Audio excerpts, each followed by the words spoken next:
बाल गोविंद भगत पाठ का आरंभ करते हैं। बाल गोविंद भगत मझोले कद के गोरे चिट्टे आदमी थे। मझोले कद मतलब मझले कद के, ना ज़्यादा बड़े ना ज़्यादा छोटे, मतलब मध्यम। 60 के ऊपर के ही होंगे। बाल पक गए थे। लंबी दाढ़ी या जटाजूट तो नहीं रखते थे। जटाजूट मतलब लंबी लंबी जटाएं। किंतु हमेशा उनका चेहरा सफ़ेद बालों से ही जगमग किए रहता था। कपड़े बिल्कुल कम पहनते, कमर में एक लंगोटी मात्र और सिर में कबीर पंथियों की सी कनपटी टोपी। कनपटी मतलब कान तक ढकी हुई टोपी।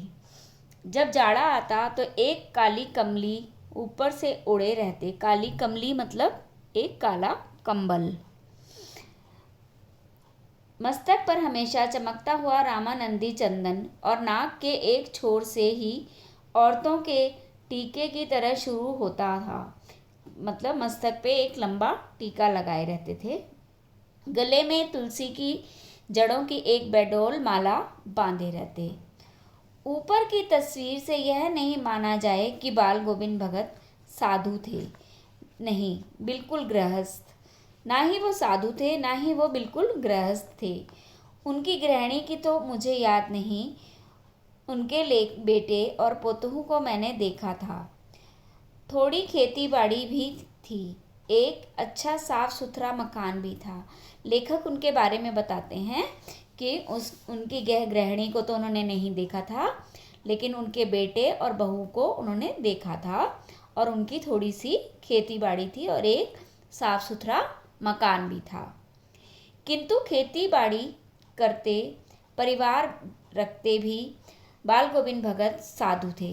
ये सब होते हुए भी वो एक साधु की भांति थे। साधु मतलब साधु की सब परिभाषाओं से खरे उतरने वाले। कबीर को साहब मानते थे। कबीर को वह अपना गुरु मानते थे और उन्हीं के आदर्शों पर चलते थे। उन्हीं के गीतों को गाते, उन्हीं के आदर्शों पर चलते। कभी झूठ नहीं बोलते, खरा व्यवहार रखते। खरा मतलब जो भी सही होता वे वही बोलते थे। किसी से भी दो टूक बात करने में संकोच नहीं करते। दो टूक बात करने का मतलब है स्पष्ट कहना। न किसी से खामखा झगड़ा मोल लेते। किसी की चीज़ नहीं छूते, ना कि बिना पूछे व्यवहार में लाते। इन नियम को कभी कभी इतनी बारीकी तक ले जाते कि लोगों को कौतूहल होता, मतलब लोगों को बेचैनी होती थी कि वो ऐसा कैसे कर लेते हैं। कभी वह दूसरे के खेत में शौच के लिए भी नहीं बैठते। वह गृहस्थ थे, लेकिन उनकी सब चीज़ें साहब की थी। जो कुछ खेत में पैदा होता, सिर पर लाद कर पहले उसे साहब के दरबार में ले जाते, जो उनके घर से 4 कोस दूर था। एक कबीर पंथी मठ में से, मतलब वो कबीर पंथ को मानते थे, तो कबीर के मठ में जो भी उनके खेत में पैदा होता था वो ले जाते थे। वह दरबार में भेंट रूप रख लिया जाकर प्रसाद के रूप में जो उन्हें मिलता उसे लाते और उसी से गुजर चलाते। मतलब सब वहाँ ले जाते थे और जो उन्हें प्रसाद के रूप में मिल जाता था वही अपनी गृहस्थी में अब लेके आते और उसी से ही अपनी गृहस्थी और अपना गुजर चलाते थे। इन सब के ऊपर मैं मुग्ध था। ये इनसे अलग लेखक कहता है कि वह मुग्ध था उनके मधुर गान पर, जो सदा ही सुनने को मिलते।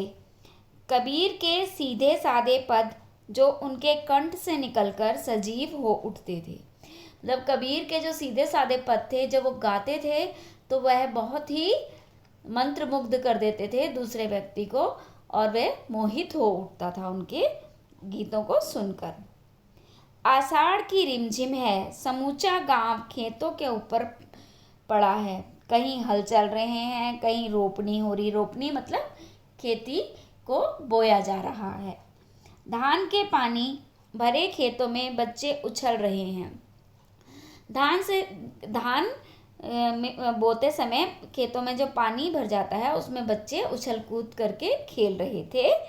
औरतें कलेवा लेकर मेड़ पर बैठी थी। कलेवा मतलब सुबह का नाश्ता लेकर। कलेवा मतलब सुबह का नाश्ता, मेड़ मतलब खेत का किनारा, वहाँ पर बैठी थी। आसमान बादल से घिरा, धूप का नाम नहीं, ठंडी पुरवाई चल रही। ठंडी पुरवाई मतलब ठंडी हवा चल रही थी। ऐसे ही समय आपके कानों में एक स्वर तरंग झनकार सी कर उठी। मतलब एक इतना मधुर स्वर था जो आपके अंदर एक तरंग सी पैदा कर दे। यह क्या है? यह कौन है? यह पूछना ना पड़ेगा। बाल गोविंद भगत समूचा शरीर कीचड़ में लिथड़े अपने खेत में रोपनी कर रहे हैं। उनकी अंगुली एक एक धान के पौधे को पंक्तिबद्ध खेत में बिठा रही है। मतलब वे धान की खेती कर रहे हैं, खेत में धान के पौधे लगा रहे हैं, पर साथ के साथ गीत भी गा रहे हैं। उनका कंठ एक एक शब्द को संगीत के जीने पर चढ़ा कर कुछ को ऊपर स्वर्ग की ओर भेज रहा है और कुछ को इस पृथ्वी की मिट्टी पर खड़े लोगों के कानों की ओर। बच्चे खेलते हुए झूम उठते हैं। मेड़ों पर खड़ी औरतों के होंठ कांप उठते हैं। वे गुनगुनाने लगती हैं। हलवाहों के पैर ताल से उठने लगते हैं। रोपनी करने वालों की उंगलियां एक अजीब क्रम से चलने लगती हैं। बाल गोविंद भगत का यह संगीत है या जादू? मतलब उनके संगीत में एक इतना माधुर्य था कि सब उससे मंत्र मोहित होकर सब उसमें लिप्त हो जाते हैं, सब उसमें खो जाते हैं। भादों की वह अंधेरी अधरतिया, भादों की अंधेरी रात में अभी थोड़ी देर पहले मूसलाधार वर्षा खत्म हुई है। बादलों की गरज, बिजली की तड़प में आपने कुछ सुना नहीं सुना हो, किंतु अब झिल्ली की झनकार, झिल्ली मतलब रात में बोलने वाले झिंगुर, या दादुरों की टर टर, दादुर मतलब मेंढक, बाल गोविंद भगत के संगीत को अपने कोलाहल में डुबो नहीं सकती थी। मतलब ये जो आवाज़ें थीं वो भी उनके संगीत को फीका नहीं कर पा रही थी।